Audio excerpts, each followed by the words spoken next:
मैं हूं अलका और आप देख रहे हैं न्यूज़ ब्रेकडाउन। तो आज हम बात करने वाले हैं टाइटैनिक जहाज़ के बारे में।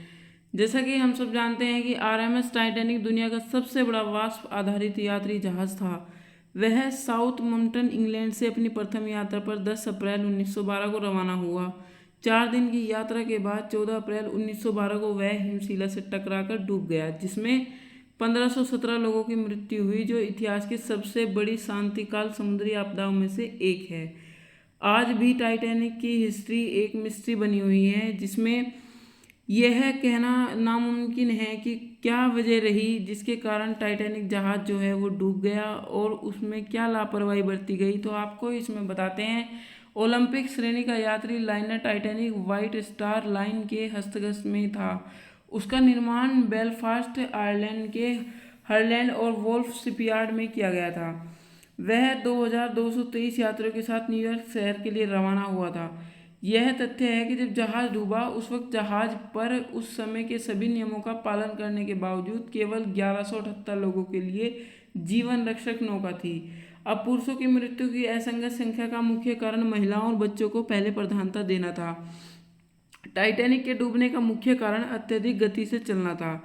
आपको बता दें कि टाइटैनिक जहाज की जो स्पीड है उसके पायलट ने काफ़ी तेज़ रखी थी, क्योंकि उसका मानना यह था कि उसको टाइटैनिक जहाज जैसे जितना बड़ा वह अपने नाम से फेमस हुआ है कि इससे बड़ा जहाज कोई नहीं है, वह यह भी चाहता था कि वर्ल्ड में इसका एक रिकॉर्ड ये भी हो कि इससे ज़्यादा स्पीड से कोई जहाज अब तक नहीं चला है। यानी बहुत ही कम समय में ज़्यादा दूरी तय करने वाला पायलट इस मिथ्या को अपनी पूरी करना चाह रहा था। टाइटैनिक के मालिक जे ब्रूस इसमे ने जहाज के कप्तान एडवर्ड स्मिथ को जहाज को अत्यधिक गति से चलाने के लिए कहा था। अब बता दें कि 12 अप्रैल 1912 को टाइटैनिक को 6 बर्फ की चट्टानों की चेतावनी मिली थी, जिसमें उसे बार बार इग्नोर किया गया, क्योंकि कप्तान को लगा कि बर्फ की चट्टान आइसबर्ग के आने पर जहाज मुड़ जाएगा। परंतु उन लोगों की बदकिस्मती यह रही कि जहाज ज़्यादा बड़ा होने की वजह से रडार छोटा था। अब बर्फ की चट्टान आने पर वह अधिक गति के कारण समय पर नहीं मुड़ पाया और चट्टान एक अनुमान के मुताबिक यह चट्टान करीब 10,000 साल पहले ग्रीनलैंड से अलग हुई थी।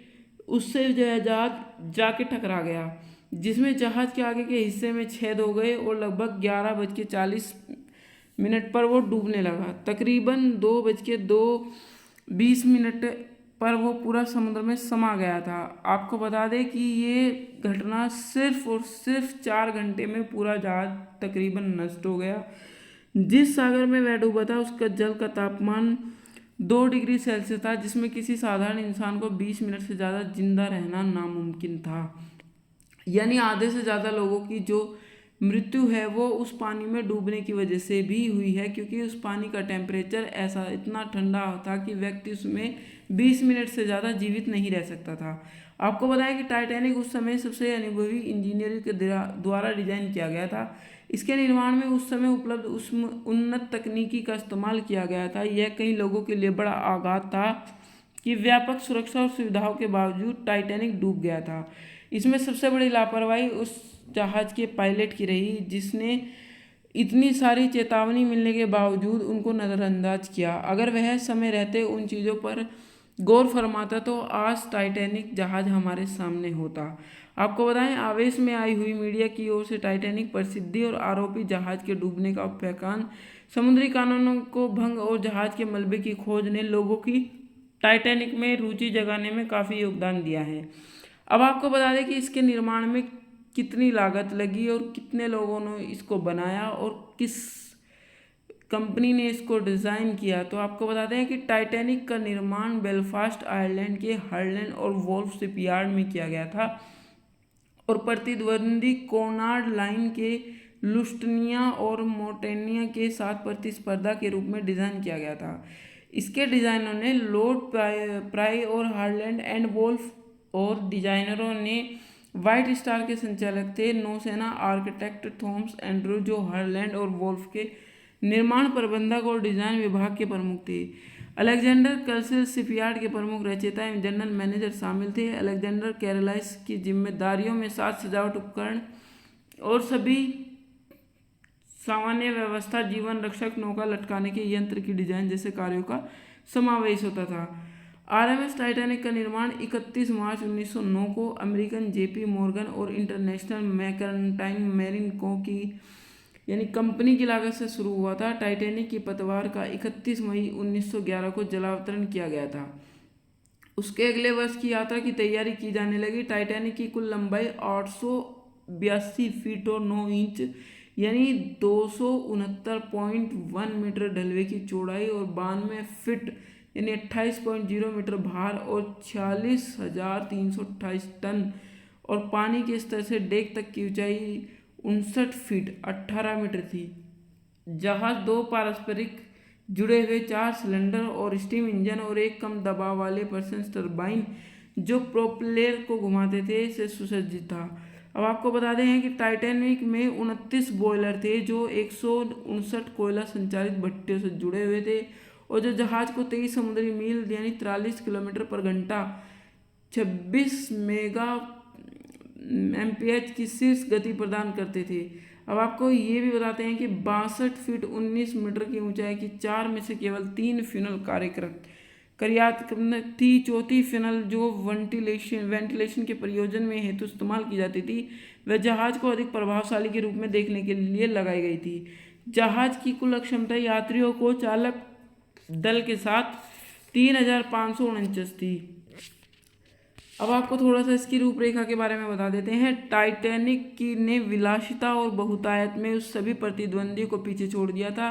प्रथम श्रेणी के खंड और स्विमिंग पूल एवं व्यायामशाला, एक स्क्वेट कोर्ट, तुर्की और स्नानगृह, इलेक्ट्रॉनिक स्नानगृह और कैफे को बरामदा प्रथम श्रेणी कमरों को अलंकृत लकड़ी के तख्तों और महंगे फर्नीचर और अन्य सजावट से सजाया गया था। यानी आप एक तरह से ये कह सकते हैं कि इसको एक भव्य तरीके से एक 5 स्टार होटल से या एक अद्भुत राजमहल की तरह इसको डेकोरेट किया गया था। इसके अलावा पैरिसाइन कैफे प्रथम श्रेणी की यात्रा के लिए सूर्य से उजास वाले सजावट से युक्त बरामदे में भोजन की पेशकश किया करते थे। वहाँ प्रथम और दूसरे दर्ज के विभागों में पुस्तकालय और नाई की दुकानों की सहूलियत थी। तीसरे वर्ग के कमरे में पायने लकड़े के चौखटे मजबूत टीक के लकड़े से बना हुआ फर्नीचर से युक्त थे। जहाज की अवधि के लिए उसमें तकनीकी रूप से उन्नत सुविधाएं शामिल की गई थी। आपको ये भी बताते हैं कि टाइटैनिक के जो प्रथम श्रेणी के खंडों में बिजली से चलने वाली 3 लिफ्ट और दूसरे वर्ग के खंड में एक लिफ्ट मौजूद थी जो कि उसमें एक विस्तृत बिजली प्रणाली की सुविधा भी जो भाप से चालित जनरेटर से युक्त थी और जहाज में फैले हुए बिजली के तार लाइटों में रोशनी और 2 शक्तिशाली 1500 वोल्ट के मार्कोनी रेडियो को बिजली पहुंचाते थे जिसकी मदद से अलग अलग पाली में काम कर रहे ऑपरेटर यात्रियों के संदेशों का प्रसारण और अन्य जहाज़ों से निरंतर संपर्क रख पाते थे। आपको बताएं कि प्रथम श्रेणी के यात्रियों ने ऐसी सुविधाओं के लिए एक भारी शुल्क का भुगतान किया था। उसमें सबसे महंगे एक तरफी ट्रांस अटलांटिक पारित प्रवास के लिए $4,350 अमेरिकी डॉलर का भुगतान किया गया था जिसकी आज की तुलना में कीमत 95,860 अमेरिकी डॉलर से भी ज़्यादा होती है और यह दुनिया का सबसे बड़ा जहाज था।